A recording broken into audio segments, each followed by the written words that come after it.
Well everyone, it's time for us to go and take a look at the M1 Mac Mini and see how this Mac holds up in 2023. Now this is by far, in my opinion, one of the best deals you can buy if you're trying to get into the Apple ecosystem, if you want to get a starter Mac, or even if you're already in the ecosystem and you want to upgrade your current Mac. You would never believe how good the M1 Mac Mini actually is until you power it on, until you start using it. Apple did in 2020 what a lot of manufacturers I think have tried to do, and they have marketed their M chipsets so well it's not even funny. So in 2020, Apple pretty much almost fully moved away from their Intel chipsets and pretty much moved over to these new M series of chipsets. It was their Apple Silicon. They were moving away from Intel. So now Apple was basically making the hardware and the software much like how they were already doing on their iPhones. So we saw with their iPhones how good and how optimized they were. You guys already know the story, I don't have to bore you, but with their M1 Mac Mini, it was a very good starting point. And it's funny because they started off with their cheaper Macs,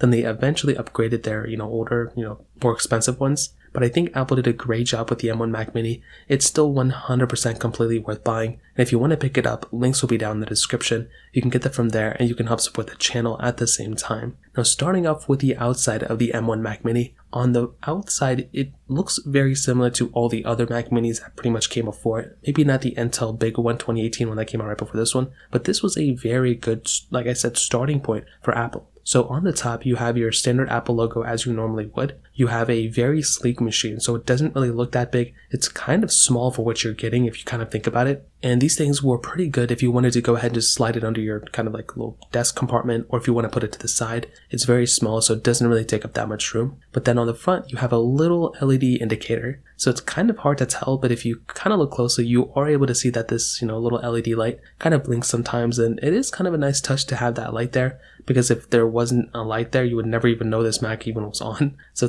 I'm glad they put that there. There were no ports on the front or on the sides of this thing. All the ports were basically on the back of the specific Mac. So on the back, you had two Thunderbolt 4 ports, which were great. So you can go ahead and plug in a monitor if you want to on the back. You have two USB-A ports, which is amazing. You have an HDMI port and you have a Gigabit Ethernet port as well. So that is a really nice selection of ports to have. And that in and of itself is a really cool thing. So on top of that, you could, always, as I've always mentioned, with that Thunderbolt 4 port, you can go ahead and grab a dongle. You can also buy a dock. And you can already expand your port selection from there as well. And having more ports, or having ports in general on a desktop machine, hasn't really been that big of a deal to me. If I'm using like my at-home Mac, or if I'm even using my MacBook when it's docked, I don't really freak out about the ports that I have, mostly because I do have a dongle, and a $20-$30 dongle can give you like 4 times the amount of ports. So I've always felt like even if you have like one Thunderbolt 4 port on an at-home machine, then you're perfectly fine. With MacBooks, it's a little bit different because you're usually charging from one,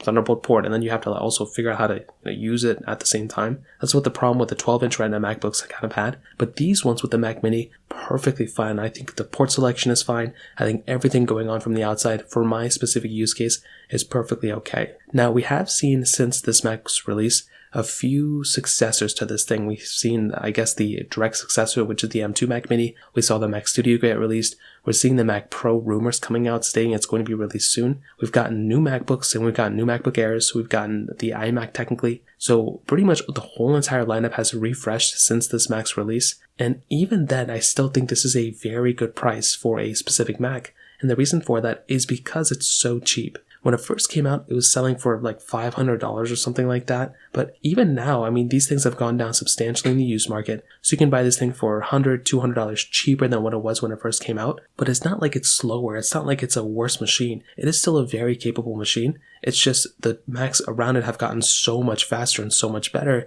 that this one doesn't even look that good of a deal anymore, which is so insane. Now, another thing to keep in mind is that because of the direct successors of this Mac, this one may seem a little bit slower. It may seem like it's not as fast as the next ones, but the only reason I would even look away from this Mac Mini is if you would consider something like a MacBook Pro or a MacBook Air. And the reason for that is because this Mac Mini is essentially the same chipset and the same internals as something like a MacBook Air or a MacBook Pro, you might be better off if you actually go and buy an M1 MacBook Pro or an M1 MacBook Air, especially if you can go up to the M2 models, mostly because those ones are giving you a screen and a keyboard, and those things are more portable. The speed is going to be identically the same on those Macs. So that has been something I was kind of thinking about, is if you wanted to switch away from, your current Mac and you're okay with getting a MacBook, a Mac Mini and the MacBook Air and the M1 MacBook Pro are going to have the same type of performance throughout. So probably something to keep in mind there as well. But regardless, with M1 Mac Mini,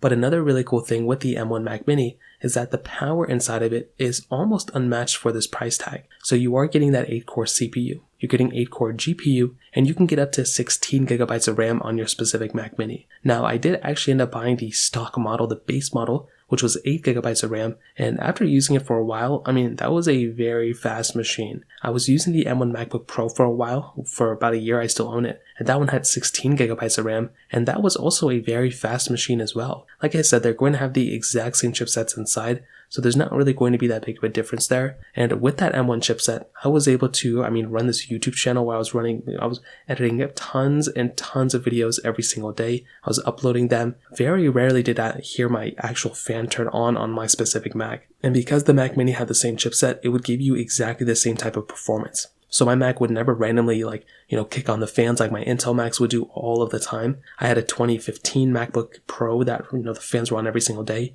I even had my 2017 and 2018 MacBooks, and those things, like, the fans ramp up all the time. But the 2020 M1 Mac and the 2020 M1 MacBook Pro basically very rarely ever gave me issues there. So that was another very interesting thing that I really liked about that Mac. So no matter what you're going to do, for the most part, you're probably going to have a good time with the Mac, with the Mac Mini. You're not going to feel like you're super slow or it's not able to handle what you throw at it. It's going to be a perfectly fine performing machine, in my opinion, from that perspective. Now, another big thing, like I said, price tag of this thing has dropped substantially, but I will say another thing that you kind of have to keep in the back of your head is probably with the accessory support. So even though the M1 Mac Mini is cheaper, you will have to buy a lot of things. You will have to buy your keyboard and the mouse if you don't buy it separately, or if you don't have it bundled in with your Mac, and you'll also have to buy a display. So depending on the display that you're going to buy and all those other things, it may be better off if you just go ahead and buy a MacBook Pro if you don't mind, buying something more portable. Or if you want to, you can always buy the M1 iMac. That is a little bit more pricier than the Mac Mini, but you are saving some money because you don't have to buy another keyboard or a mouse, and you don't have to buy basically a whole monitor. Because the Mac Mini, doesn't come with a monitor, you're going to have to drop at least a couple $100 on it. Maybe you can buy a cheap HDMI one for like $100 or $90 or something. But if you want to buy a good monitor, like I said, the ones I buy usually are around $500, my Samsung one and my LG one. So take it from that. I'm sure if you already have a monitor, then do I have to think about it? But that is one other thing to kind of think about there. So to kind of sum up this video, what I'll tell you is, I think Apple did a great job with the Mac Mini. I think it still is a very good machine, and there's not a lot of reasons to kind of look away from this type of Mac. But if you're in the market, you can always go and buy a MacBook Pro, a MacBook Air with the same chipset as this thing. You can also buy an M1 iMac if you want. That's another option. Or you can look at the M2 Macs as well. But I think Apple did a great job here, and they are 100% still worth buying. So in terms of that kind of covers it up there. If you have any other thoughts or questions, let me know in the comment section below. Hit the like button, that would mean so much, but definitely hit that subscribe button. More importantly than everything else, I love every single one of you guys. Hopefully I'll catch you guys in the next video. Peace out till then.